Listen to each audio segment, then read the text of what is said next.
আমার এই ছোট্ট সংসারের সমস্ত দায়িত্ব নিয়ে কিভাবে কাজগুলো নিজের কাঁধে নিয়ে তাড়াতাড়ি করি।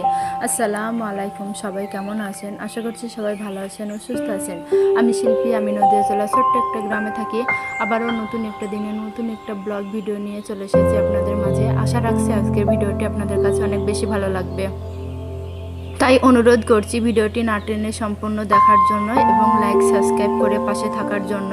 তো আমার পাশে যারা থাকবেন আমি অবশ্যই তাদের পাশে থাকব। তো যাই হোক, সকালটা শুরু করেছি আজকে কাপড় কাচা দিয়ে। যাই হোক, ভিডিওটি শুরু করেছি কাপড় কাচা দিয়ে, কিন্তু সকালটা অনেক আগেই শুরু হয়ে গিয়েছে। তার কারণ ভোরের সেহরি খাওয়ার পরে নামাজ কালাম করে একটু শুয়েছিলাম। তো যাই হোক, শুয়ে থাকার পরে উঠে তারপরে যে প্রত্যেক দিনের কাজ সেগুলো তো করতেই হয়, তাই না? আর তাছাড়া এই ভিডিওটি হচ্ছে হোলির দিনকে, তার কারণ হচ্ছে হোলির ছুটি ছিল বাচ্চাদের, তো সেই কারণে ওকে স্কুলে দিতে হয়নি। তো সেজন্য আমার অত তাড়াহুড়ো ছিল না। তো যাই হোক, একটু দেরি করে উঠেছিলাম। তো উঠে আগে প্রত্যেক দিনের মতো যে কাজগুলো থাকে আর কি, তো সে কাজগুলো সেরে নিয়েছি।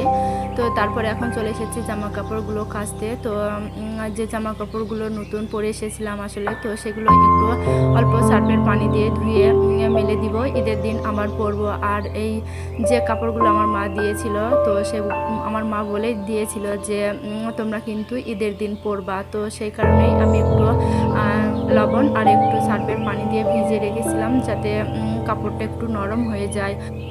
আর না হলে হরমরি কাপড় পরতে ভালো লাগে না। তো যাই হোক, সেই কারণে আমি কাপড়টা কেচে দিয়েছি, সাথে যে আরিজের সুরজের জামা কাপড়গুলো ছিল তো সেগুলো একটু কেচে দিয়েছি। আর এই মোজাগুলো হচ্ছে আরিজের স্কুলের মোজা। তো যাই হোক, এই মোজাগুলো একটু মানে সার্ফের পানি দিয়ে কাচলে অতটা পরিষ্কার হয় না, তো সেজন্য আমি একটু সাবান দিয়ে ভালো করে একটু পরিষ্কার করে নিয়েছি। তো খুব সুন্দরভাবে পরিষ্কার হয়ে গিয়েছে। তো বাচ্চাদের নোংরাটা একটু বেশি হয়, আর যেহেতু সাদা মোজা, তো সেই কারণে মোজাটা প্রত্যেক দিনই কাচতে হয়। তো যাই হোক, এই তো আমি জামা কাপড়গুলো কেচে নিয়েছি। তো একবার ধুয়ে নিয়েছি, তো আবারও এক চারি পানি নিয়ে আবারও একবার ধুয়ে দিয়েছি। আর এইভাবে করেই আমি কাপড়গুলো সব ধুয়ে নিয়েছি এবং ছাদে মেলে দিয়ে এসেছি। আর এখন তো প্রচুর রোদ, তাই না? তো এখন দিনে 2-3বারও কাপড় শুকানো যাবে। তো যাই হোক, রোদ নেওয়ার কোনো সমস্যা নেই। একদিনে মানে এই কাপড়গুলো আমার খুব তাড়াতাড়ি শুকিয়ে গিয়েছে।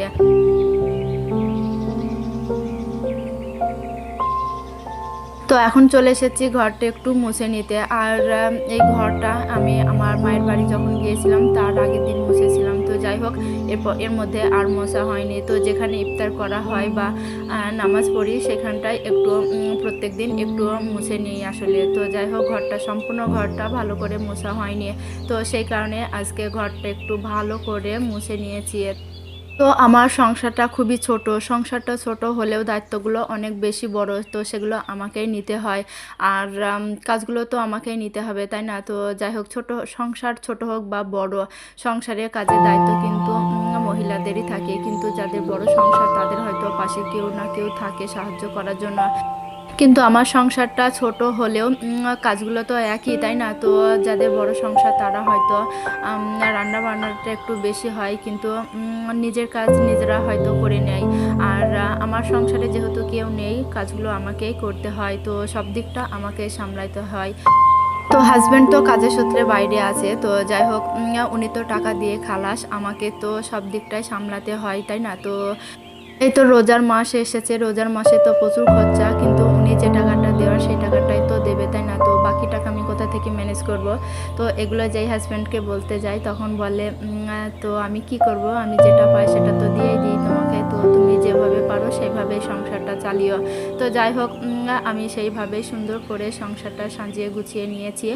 আর হিসেব করে সংসারটা চালাচ্ছি বিধায় আমার অল্প টাকাতেও খুব সুন্দরভাবে সংসারটা চালিয়ে যাচ্ছে। তো যাই হোক, এখন চলে এসেছি তো একেবারে বিকেলবেলা। তো যাই হোক, এখন রান্না বান্নার সাথে ইফতার সব কিছুই একসাথে গুছিয়ে নিব। তো আগে আমি রান্নাটা করে নিচ্ছি।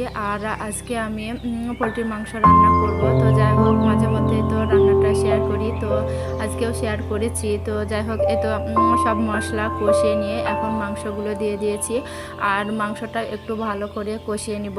আর ওইদিকে আমি মিষ্টি কুমড়ো দিয়ে পুঁই শাক বসিয়ে দিয়েছি। তো যাই হোক, একটু ভাজা ভাজা করব আর আলু দিয়ে মাংসের ঝোলটা রান্না করব।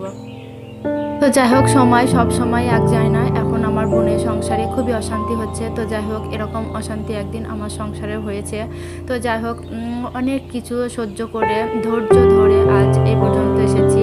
আস্তে আস্তে আস্তে আস্তে অল্প অল্প করে আজ এই পর্যন্ত এসে দাঁড়িয়েছি। তো যাই হোক, বিপদে যখন আমার পাশে কেউ ছিল না, এখন আমার পাশে সবাই আছে। মানে যখন আমার সবাইকে প্রয়োজন ছিল তখন আমার পাশে কেউ ছিল না, কিন্তু এখন যখন আমার কাউকে দরকার নেই, এখন কিন্তু আমার পাশে সবাই আছে, শুধুমাত্র একটা সরি বলেই খালাস।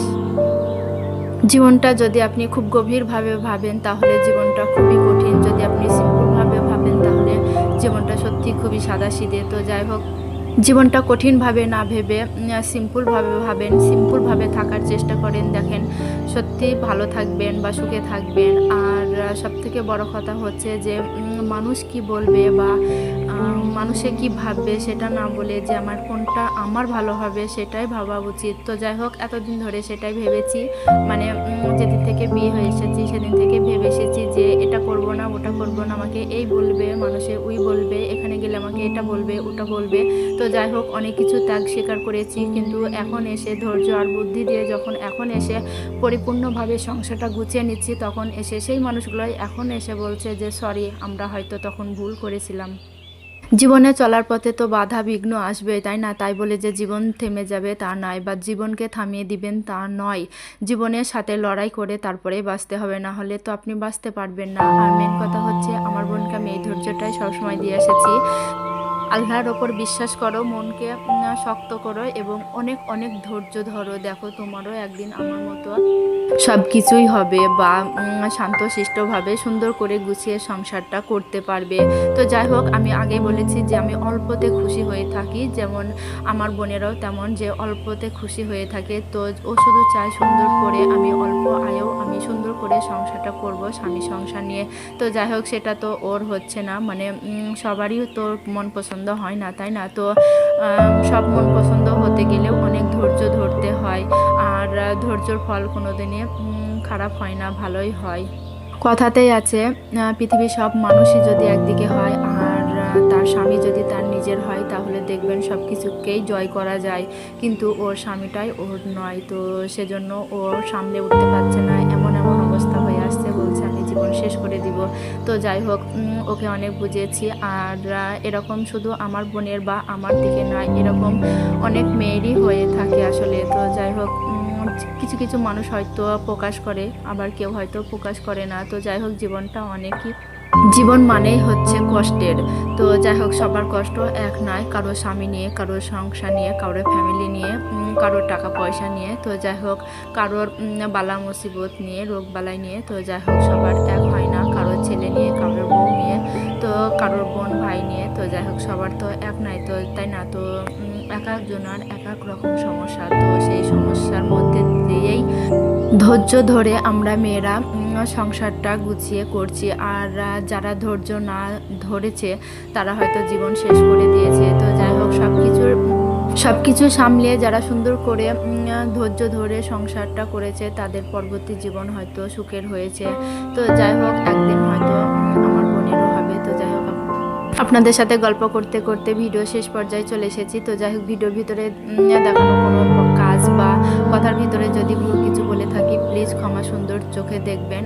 আর এদিকে আমার রান্না বান্না হয়ে গেছে, তো মিষ্টি কুমড়ো দিয়ে পুঁই শাক, আর এদিকে হয়েছে আলু দিয়ে চিকেন। তো যাই হোক, রান্না বান্না হয়ে গিয়েছে, আর এখন এসেছে আমি ইফতার করবো আসলে। তো যাই হোক, ইফতারে জোগাড় করছি। আজকে আমি মানে চালের রুটি বানাতে চেয়েছিলাম, যে মাংসের ঝোল দিয়ে খাবে আর কি। তো যাই হোক, রুটি বানাতে যেয়ে বানিয়েছি চিতই পিঠা। তো যাই হোক, আমি প্রথমে মানে পানিটা ঠিকই দিয়েছিলাম, কিন্তু জাল হয়ে পানিটা কম হয়ে গিয়েছে। ওইদিকে বোন এসেছিলো, ওর সাথে একটু কথা বলছিলাম।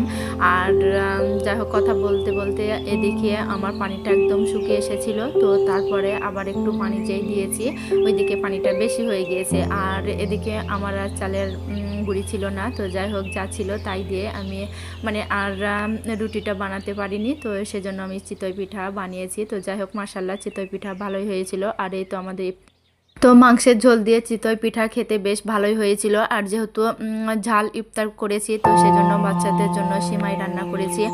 আর এখন আমি ইফতার করে থালা বাসন মেজে নিয়েছি, আর এদিকে কিচেনটা একটু পরিষ্কার করে নিয়েছি। আর আজকে ভিডিওটি এখানে শেষ করছি। আল্লাহ হাফেজ, আসসালামু আলাইকুম।